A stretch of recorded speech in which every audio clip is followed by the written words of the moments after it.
पिता और पुत्र और पवित्र आत्मा के नाम पर आमीन।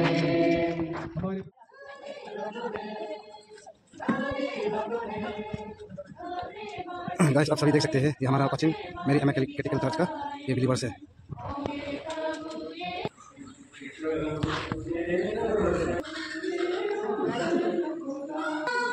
राजा यीशु जय बोलो प्यारे, राजा यीशु जय बोलो, राजा यीशु जय बोलो प्यारे, राजा यीशु जय बोलो।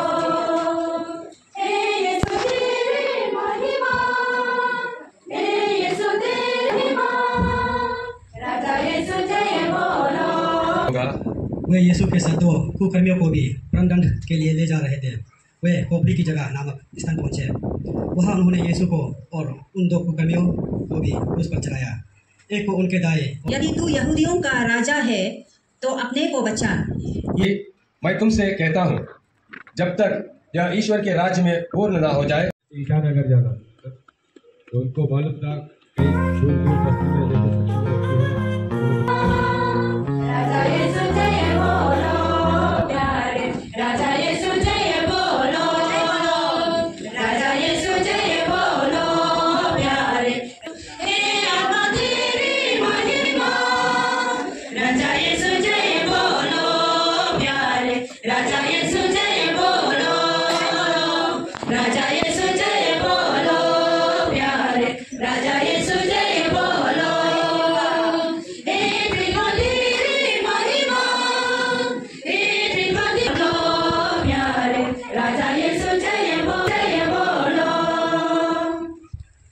और अपने बच्चों के लिए रो, क्योंकि वे दिन आ रहे हैं जब लोग कहेंगे, धन्य है वे स्त्रियां जो बांझ हैं, धन्य है वे गर्भ जिन्होंने प्रसव नहीं किया, और धन्य है वे स्तन जिन्होंने दूध नहीं पिलाया। तब लोग पहाड़ों से कहने लगेंगे, हम पर गिर पड़ो, और पहाड़ियों से हमें ढक लो, क्योंकि यदि हरी लकड़ी का यह हाल है तो सूखी का क्या होगा। वे यीशु के साथ दो कुकर्मियों को भी प्राणदंड के लिए ले जा रहे थे। वे खोपड़ी की जगह नामक स्थान पहुंचे। वहां उन्होंने यीशु को और उन दो कुकर्मियों को भी क्रूस पर चढ़ाया, एक को उनके दाएं और एक को उनके बाएं। यीशु ने कहा, पिता इन्हें क्षमा कर, क्योंकि ये नहीं जानते कि वे क्या कर रहे हैं। तब उन्होंने उनके कपड़े के कई भाग किए और उनके लिए चिट्ठी निकली। जनता वहाँ रुक कर ये सब देख रही थी। नेता ये कहते हुए उनका उपहास करते थे, इसने दूसरों को बचाया। यदि यह ईश्वर का मसीह और परमप्रिय है तो अपने को बचाए। सैनिक भी उनका उपहास करते थे। वे पास आकर उन्हें कत्ती अंगुली देते हुए कहते थे, यदि तू यहूदियों का राजा है तो अपने को बचा। यीशु के ऊपर लिखा हुआ था, यह यहूदियों का राजा है। क्रूस पर चढ़ाए हुए कुकर्मियों में से एक इस प्रकार यीशु की निंदा करता था, तू मसीह है ना, अपने को और हमें भी बचा। पर दूसरे ने उसे डांटकर कहा, क्या तुझे ईश्वर का भी डर नहीं? तू तो बड़ी दंड भोग रहा है। हमारा दंड न्याय संगत है, क्योंकि हम अपनी करनी का फल भोग रहे हैं, पर इन्होंने कोई अपराध नहीं किया है।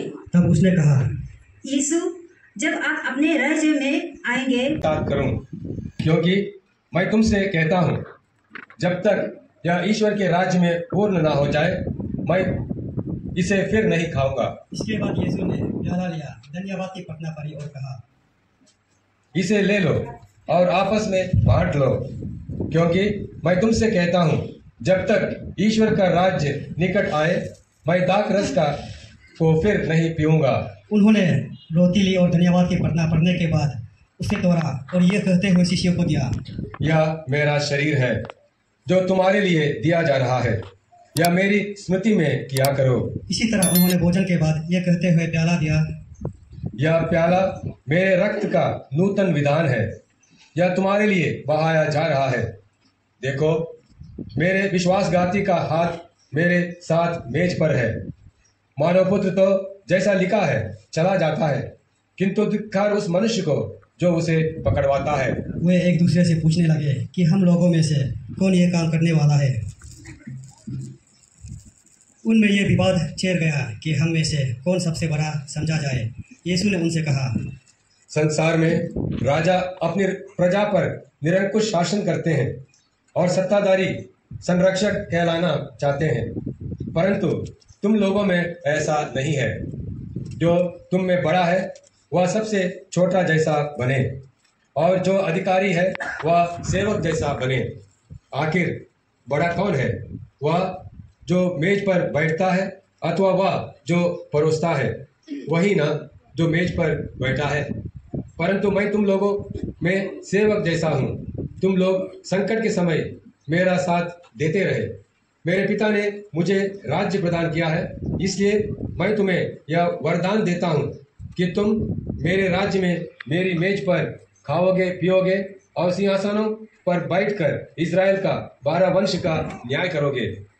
सिमोन सिमोन, शैतान को तुम लोगों को गेहूं की तरह फटकने की अनुमति मिली है, परंतु मैंने तुम्हारे लिए प्रार्थना की है जिससे तुम्हारा विश्वास नष्ट ना हो। अपने भाइयों को भी संभालना।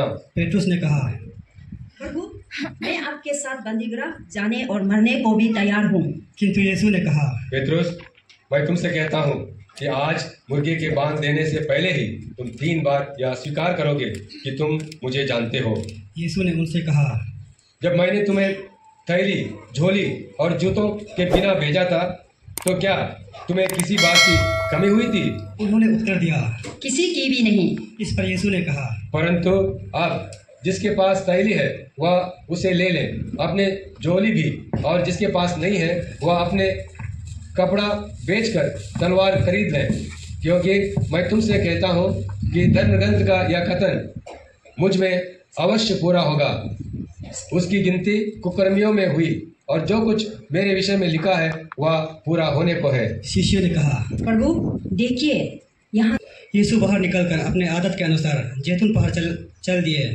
उनके शिष्य भी उनके साथ हो लिए। यीशु ने वहां पहुंचकर उनसे कहा, प्रार्थना करो जिससे तुम परीक्षा में ना पड़ जाओ।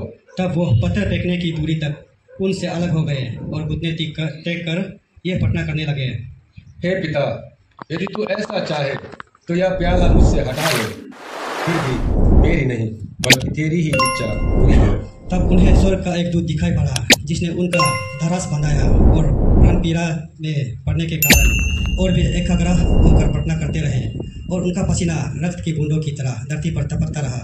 वो प्रार्थना से उठकर अपने शिष्यों के पास आए और यह देखकर कि वे उदासी के कारण सो गए हैं उन्होंने उनसे कहा, तुम लोग क्यों सोते हो? उठो और प्रार्थना करो जिससे तुम परीक्षा में ना पड़ जाओ। यीशु यह कह ही रहे थे कि एक दल आ पहुंचे, युदास 12 में से एक। उसने यीशु के पास आकर उनका चुंबन किया। यीशु ने उनसे कहा, युदास, क्या तुम चुंबन देकर मानव पुत्र के साथ विश्वासघात कर रहे हो? यीशु के साथियों ने यह देखकर कि क्या होने वाला है उनसे कहा, प्रभु क्या हम तलवार चलाएं? और उनमें से एक ने प्रधान याजक के नौकर पर प्रहार किया और उसका दाहिने कान उड़ा दिया। किंतु यीशु ने कहा, रहने दो, बहुत हुआ। और उसका कान छूकर उन्होंने उसे अच्छा कर दिया। जो महायाजक, मंदिर आरक्षी के नायक और नेता यीशु को पकड़ने आए थे, उनसे उन्होंने कहा, क्या तुम मुझे को डाकू समझ कर तलवारें और लाठियां लेकर निकले हो? मैं प्रतिदिन मंदिर में तुम्हारे साथ रहा और तुमने मुझ पर हाथ नहीं डाला, परंतु यह समय तुम्हारा है, अब अंधेरे का बोलाबाला है। तब उन्होंने यीशु को गिरफ्तार कर लिया और उन्हें ले जाकर प्रधान याजक के यहाँ पहुँचा दिया। पेट्रुस कुछ दूरी पर उनके पीछे पीछे चले। लोग प्रांगण के बीच में आग जलाकर उसके चारों ओर बेच रहे थे। पेट्रुस भी उनके साथ बेच गए। एक नौकरानी ने आग के प्रकाश में पेट्रुस को बेता हुआ देखा और उस पर दृष्टि गलाकर कहा कि यो भी उसी के साथ था। किंतु उसने अस्वीकार करते हुए कहा, नहीं भाई। करीब घंटे भर बाद किसी दूसरे ने दृढ़तापूर्वक कहा, निश्चय ही यो उसी के साथ था, यो भी तो गलीलिया है। पेट्रुस ने कहा, अरे भाई, मैं नहीं समझता कि तुम क्या कह रहे हो। वो बोल ही रहा था कि उसी क्षण मुर्गे ने बांग दी और प्रभु ने मुड़कर पेट्रुस की ओर देखा। तब पेट्रुस को याद आया कि प्रभु ने उससे कहा था कि आज मुर्गे के बांग देने से पहले ही तुम मुझे 3 बार अस्वीकार करोगे। और वह बाहर निकलकर फूट कर रोने लगा। यीशु पर पहरा देने वाले प्यादे उनका उपहास और उन पर अत्याचार करने लगा। वे उनकी आंखों पर पट्टी बांधकर उनसे पूछते थे, यदि तू नबी है तो हमें बता, किसने तुझे मारा है? वे और बहुत कुछ कहकर उनका अपमान करते रहे। दिन निकलने पर जनता के नेता, महायाजक और शास्त्री एकत्र हो गए और उन्होंने यीशु को अपनी महासभा में बुलाकर उनसे कहा, यदि तुम मसीह हो तो हमें बता दो। उन्होंने उत्तर दिया, यदि मैं आप लोगों में से कहूँ तो आप मेरा विश्वास नहीं करेंगे, और यदि मैं प्रश्न करूँ तो आप लोग उत्तर नहीं देंगे, परंतु आपसे मानव पुत्र सर्वशक्तिमान ईश्वर के दाहिने विराजमान होगा। इस पर सबके सब बोल उठे, तो क्या तुम ईश्वर के पुत्र हो? यीशु ने कहा, या आप लोग ठीक कहते हैं, मैं वही हूँ। और वे कहने लगे, हमें और गवाही की जरूरत ही क्या है? हमने तो सवियन इसके मुंह से सुन लिया है। तब सारी सभा उत्करी हो गई और वे उन्हें पिलातुस के यहाँ ले गए। वे यह कहकर यीशु पर अभियोग लगाने लगे, हमें मालूम हो गया है कि ये मनुष्य हमारी जनता में विद्रोह फैलाता है, कैसर को कर देने से लोगों को मना करता है और अपने को मसीह राजा कहता है। पिलातुस ने यीशु से यह प्रश्न किया, क्या तुम यहूदियों के राजा हो? यीशु ने उत्तर दिया, या आप ठीक कहते हैं। तब पिलातुस ने महायाजकों और वीर से कहा, मैं इस मनुष्य में कोई दोष नहीं पाता। उन्होंने ये कहते हुए आग्रह किया, यो गलीलियों से लेकर यहाँ तक यहूदियों के कोने कोने में अपनी शिक्षा से जनता को उबरता है। पिलातुस ने ये सुनकर पूछा कि क्या ये मनुष्य गलीली है, और ये जानकर कि ये हिरोद के राज्य का है, उसने यीशु को हिरोद के पास भेज दिया। वह भी उन दिनों यरूशलेम में था। हिरोद यीशु को देखकर बहुत प्रसन्न हुआ। वह बहुत समय से उन्हें देखना चाहता था, क्योंकि उसने यीशु की चर्चा सुनी थी और उनका कोई चमत्कार देखने की आशा करता था। वो यीशु से बहुत सी प्रश्न करता रहा, परंतु उन्होंने उससे कोई उत्तर नहीं दिया। इस बीच महायाजक और शास्त्री जोर जोर से यीशु पर अभियोग लगाते रहे। तब हिरोद ने अपने सैनिकों के साथ यीशु का अपमान तथा उपहास किया और उन्हें बर्खीले वस्त्र पहनाकर पिलातुस के पास वापस भेजा। उसी दिन हिरोद और पिलातुस मित्र बन गए। पहले तो उन दोनों में शत्रुता थी। अब पिलातुस ने महायाजकों, शासकों और जनता को बुलाकर उनसे कहा, आप लोगों ने यो अभियोग लगाकर इस मनुष्य को मेरे सामने पेश किया है कि यह जनता में विद्रोह फैलाता है। मैंने आपके सामने इसकी जांच की, परंतु इन बातों का आप इस मनुष्य पर अभियोग लगाते हैं, उनके विषय में मैंने इसमें कोई दोष नहीं पाया और हेरोद ने भी दोष नहीं पाया, क्योंकि उन्होंने इसे मेरे पास वापस भेजा है। आप देख रहे हैं कि इसने प्राणदंड के योग्य कोई अपराध नहीं किया है, इसलिए मैं इससे पिटवा कर छोड़ दूंगा। पर्व के अवसर पर पिलातुस को यहूदियों के लिए एक बंदी रिहा करना था। वे सबके सब एक साथ चिल्ला उठे, इससे ले जाइए, हमारा लिए बरअब्बास को रिहा कीजिए। बरअब्बास शहर में विद्रोह के कारण तथा हत्या के अपराध में कैद किया गया था।